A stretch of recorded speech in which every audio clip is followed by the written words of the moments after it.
trying to get the president out of office. What this president did is unconscionable. I think the president did commit impeachable offenses. House leaders give the vice president an ultimatum before they move forward to impeach President Trump once again. And more possible riots planned across the country, including right here in Colorado. Plus, off to a rough start. Someone was already using his information. A brand new website crumbles for thousands of Coloradans in need of unemployment benefits. How was anybody supposed to pay any of their bills or rent?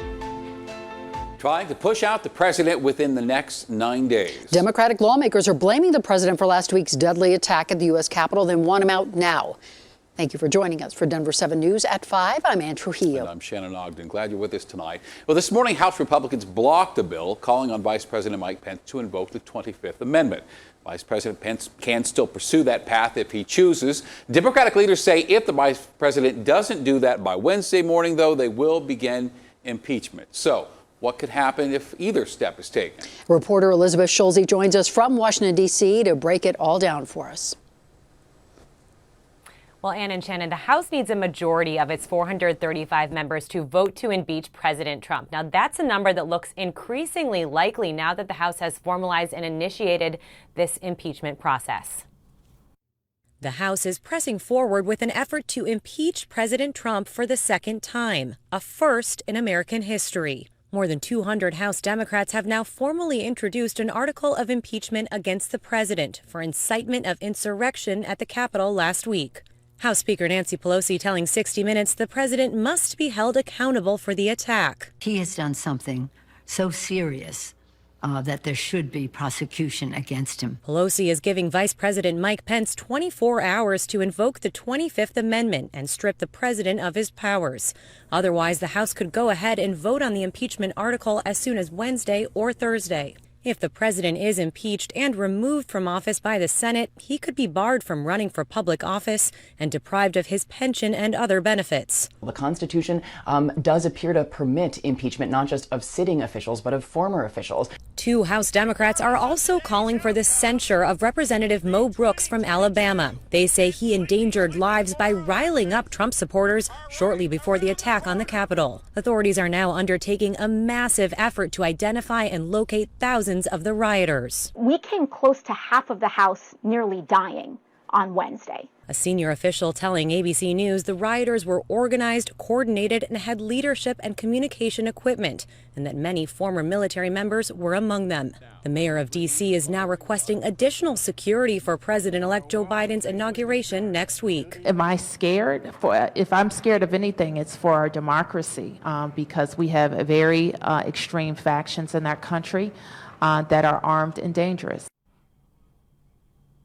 Now, President-elect Joe Biden says he spoke with lawmakers today to talk about how they could move forward with the impeachment process, and at the same time, his cabinet confirmations, of course, not wanting to jeopardize his own agenda here. Reporting live in Washington, Elizabeth Schulze, Denver7 News. Elizabeth in Washington, D.C., thank you so much. Appreciate it.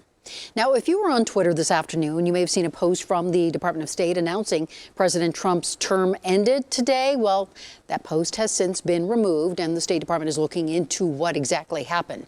Now, we have learned of another person resigning, Acting Homeland Security Secretary Chad Wolf. He made the official announcement just hours ago, and he is now the third cabinet official to resign before Inauguration Day. Also breaking at 5, 10 to 15 Capitol police officers are now under investigation for their actions during the riot. Ohio Representative Tim Ryan says at least 2 of those officers have been suspended. And we know that one of those officers apparently took selfies with rioters, and a second officer put on a MAGA hat and took rioters around the Capitol.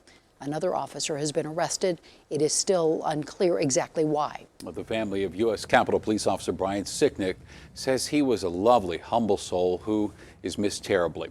Officer Sicknick was killed during Wednesday's attack on the U.S. Capitol and was honored yesterday with a funeral procession through Washington, D.C. And another Capitol Police officer on duty during the assault also has died. The Associated Press reports that Officer Howard Liebengood took his own life. Colorado Senator Michael Bennet tweeted today that Officer Liebengood was often posted near his office and that his thoughts tonight are with his family. Now, Governor Polis has ordered all state flags to half-staff to honor both officers. Right now, Colorado State Patrol and Denver police are preparing for possible riots at our state capitol for the days leading up to and on Inauguration Day next Wednesday. DPD Chief Paul Payson says his department has not received a specific credible threat, but they are aware that armed protests are being reported across the U.S. Also, security is ramping up at the U.S. Capitol.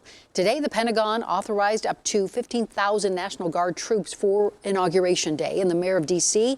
is now urging people to not travel to the Capitol for Inauguration Day. And more companies are taking a stand tonight. AT&T announced it will suspend contributions to members of Congress who voted to object to the certification of the Electoral College votes. Also, Facebook is removing all content from its site, and Instagram as well, with the phrase "Stop the Steal." And social media app Parler has been down since last night after multiple companies, including Amazon, Apple, and Google, suspended downloads of that app. So it's been 5 days since the deadly riot, but still neither the FBI nor the Department of Justice has held a formal press conference to address it. And now Colorado Congressman Joe Neguse is pushing for just that. In a letter, Neguse wrote, "It is wholly unacceptable that federal law enforcement officials haven't given an official account of the day." And he ended his letter saying the American public deserved to be well informed and provided with the facts. Colorado small businesses working to rebound during the pandemic can now get more much-needed relief. They can start applying now for another round of loans through the Paycheck Protection Program.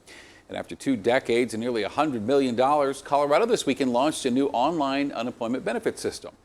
Part of the site is meant to help people crack down on unemployment fraud, but it's also leading to more confusion. Liz Gilardi is looking into the hang-ups. A card with my name and everything on it to my address. When Tom Havens checked his mail over the weekend, he realized he's probably a victim of unemployment fraud. I mean, it literally has every piece of my information. So yeah, it's obviously scary. Colorado just launched a new online unemployment insurance system. And for the first time, we're getting a better picture of how much fraud is out there. Within the first day, 20% of payment requests were flagged as potential fraud, amounting to about 32,000 requests for benefits that could ultimately be fake. Yeah, I've been hearing stories about it a little bit as well. It actually happened to my roommate who did need unemployment, and someone was already using his information. We've also heard stories from people who are unemployed but locked out of the system because of concerns about fraud. We talked with one woman on the phone who says she has more than $300 on a U.S. Bank Relia card that she can't use. Because they want my identification verified, but I've sent them several documents verifying it. The new website not only cracks down on fraud, but it consolidates systems. Users like Leanne Bickle say it's confusing. She's on pandemic unemployment assistance and qualifies for the extension. The state is reprogramming that system before it can issue any payments, and they've been communicating that to claimants via email and the department's website. If they don't remedy this quickly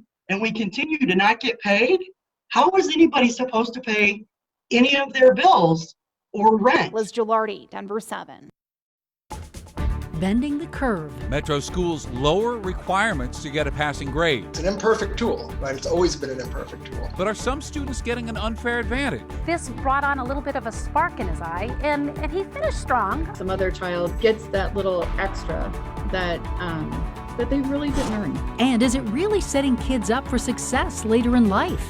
We're taking the debate 360 next. It's kind of been a chilly one out there today, but coming up, I have some 60s in the 70s.